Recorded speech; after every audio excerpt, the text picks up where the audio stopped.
Westminster Abbey is thick with burials.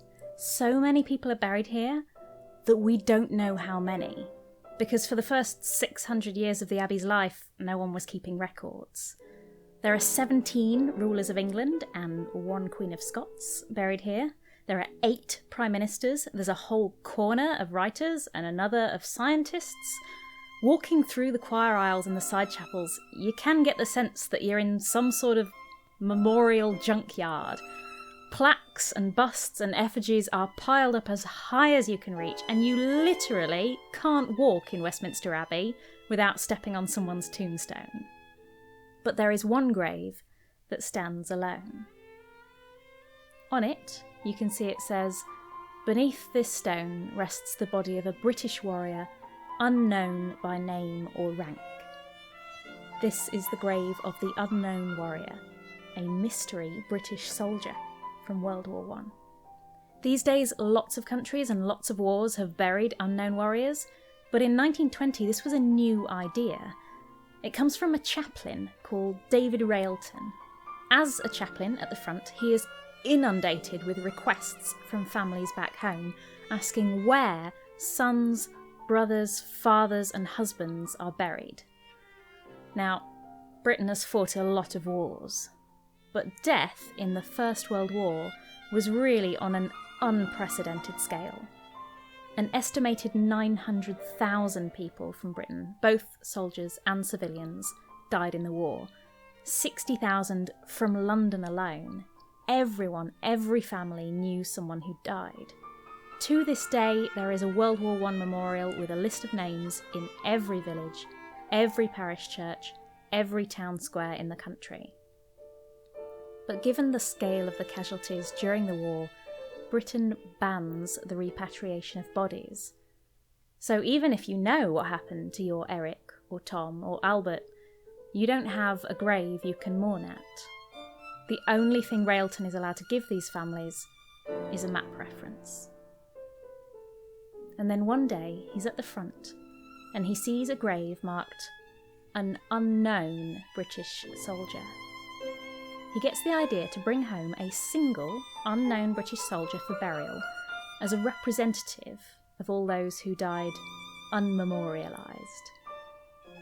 This sounds really traditional to us, but in 1920 it is pretty radical.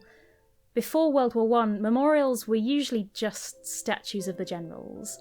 They were celebratory and upbeat and didn't concern themselves with the ordinary soldiers who died, whom the Duke of Wellington called the scum of the earth. They said, "We are a great warrior nation, with leaders who either win the battle or die in glory." Wars were always portrayed as a good thing, glorious feats of tactics and statesmanship, no matter how high the body count. After World War I, though, that mood decidedly starts to change. And as we've talked about before on this channel, memorials become more democratic. This idea for an unknown warrior gestates in Railton's brain until 1920, when he approaches the Dean of Westminster Abbey. The idea makes its way up to the King himself. At first, there's a worry that the gesture might be taken the wrong way. It's been 2 years since the war finished. Maybe this will seem like an afterthought. Perhaps grieving families will be offended at the thought of being thought of so late. But instead, the idea really catches the public imagination and becomes very popular. But all the dithering means that when they finally decide to do it, they have only 3 weeks to plan the funeral if they want it to happen on the anniversary of Armistice Day, November the 11th. To choose a body that is truly unknown, 4 are disinterred, each from a different battlefield on the Western Front. Of the 4, 1 was picked at random by a blindfolded brigadier, and the rest were reburied. To this day, we don't know who he is. Railton writes, "No one knows the unknown warrior's rank, his wealth, his education, or his history. He may have been wealthy, or one whose home was in a slum. Many people have not yet grasped the fact that he may have come from any part of the British Isles, or from the Dominions or colonies. And there are still a good few who do not realise that he may have been a sailor. The Royal Naval Division served in France. It contained a good few men who had served on the sea most of their lives, or during the early part of the war. Besides this, there were a good many men who served in the marine services, and who subsequently joined the army.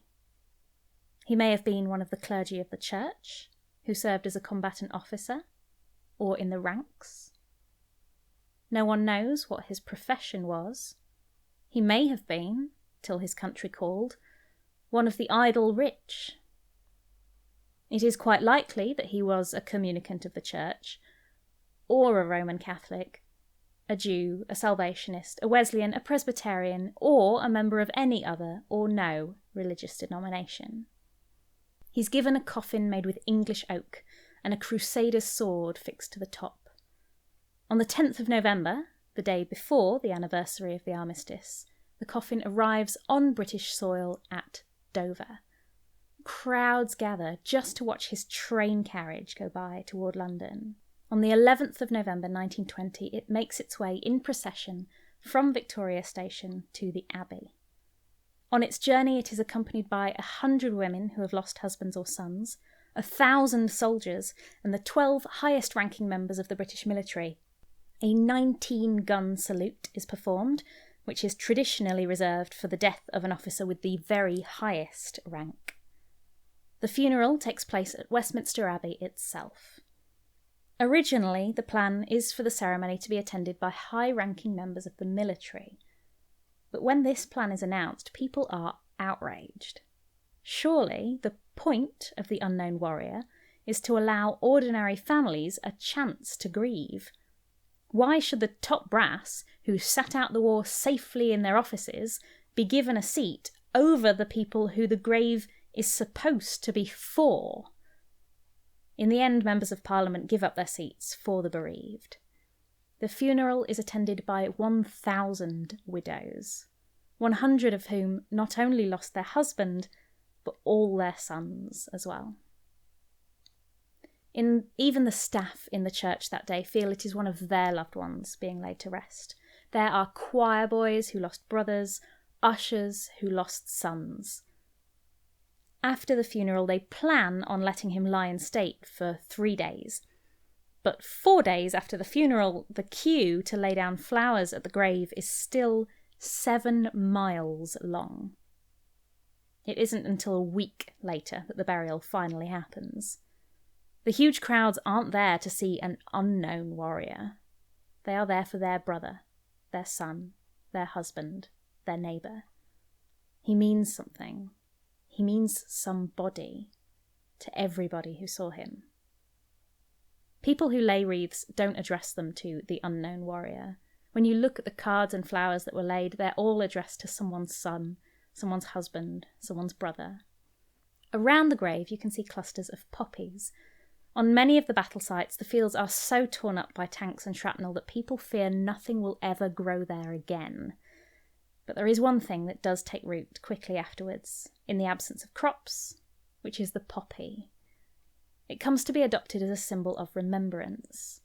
In France, a lady called Madame Guérin makes poppies out of cloth to raise money for widows and orphans, and she persuades the head of the veterans' charity, the British Legion, to adopt the poppy as its symbol, which it still has today.